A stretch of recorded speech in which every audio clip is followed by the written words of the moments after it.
প্রচুর ভিডিওস আমার কাছে জমে গেছে, এক এক করে এবার তোমাদের সাথে সবটা শেয়ার করব। আমি এখানে দুধ জাল দিচ্ছি। মায়ের আগে একদিন ঘরে দই পেতেছিল, তাই আমি বললাম সেদিনকে তো আমি একটু হাতে করি, তাহলে আমি ব্যাপারটা পুরো শিখে যাব। আমরা সকলেই জানি যে টক দই পাতাটা যতটা ইজি, মিষ্টি দই পাতাটা অতটাও ইজি না। তাই আমি এই পুরো ভিডিওটার মধ্যে তোমাদের সাথে একটা ছোট্ট ট্রিক্সও শেয়ার করব। সেটা অবশ্যই তোমরা যখন ঘরে মিষ্টি দই পাতবে তোমরা যদি কাজে লাগাও, দেখবে অবশ্যই সাকসেসফুল হবে। এই যে সেই ট্রিক্সটা নিয়ে আমি চলে এসেছি। এখানে আমরা 500 গ্রাম দুধের যদি হিসেব করি তাহলে হাফ চামচ, এবং আমরা সেদিনকে এখানে নিয়েছিলাম হচ্ছে 1.5 লিটার মতন দুধ।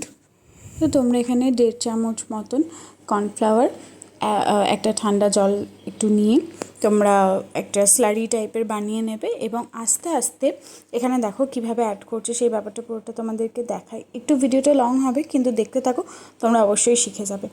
আর এখানে একটু বাতাসা দিচ্ছে, চিনির বদলে আমরা এই বাতাসাটা ইউজ করছি। আর এখানে এই যে কর্নফ্লাওয়ার জলটা একটু একটু করে ফেলছে, এবং সমানে নাড়িয়ে যেতে হবে, কারণ যদি জিনিসটা জমে যায় তো ওটা ঠিকঠাক হবে না। তাই জন্য এটা দিতে থাকতে হবে এবং অন্য হাত দিয়ে নাড়িয়ে যেতে হবে দুধটাকে। তারপরে এই একটা পাত্রে কিছুটা দই মানে 500 গ্রাম দুধের জন্য 1 চামচ দই, এবং 1.5 লিটার যেহেতু দুধ আমরা এখানে ইউজ করছি, তাই 3 চামচ, একদম ভরকে 3 চামচ মতো দই দিলে ইজ এনাফ ফর দ্যাট। তো ঠিক আছে, এটা আর হাত সওয়া মতন দুধের টেম্পারেচারটা যখন চলে আসবে, তখনই দইটাকেও আমরা এবার আস্তে আস্তে দুধটার মধ্যে মিশিয়ে দেব।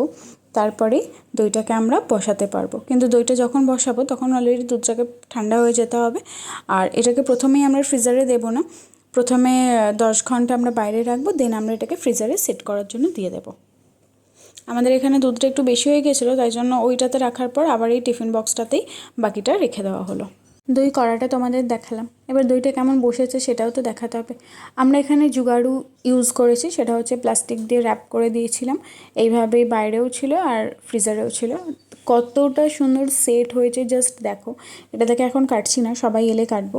আর আমরা সকালবেলা খাবো যেহেতু, তাই জন্য এই টিফিন বক্সটা থেকেই আমরা কেটে খাবো, চিড়ে দিয়ে দই। এই যে মানে সুন্দর সেট হয়। কর্নফ্লাওয়ারটার জন্য একদম কোনো তোমাদের চাপই থাকবে না যে সেট হবে কি হবে না। তো আজকের ভিডিওটা কেমন লাগলো অবশ্যই জানিও।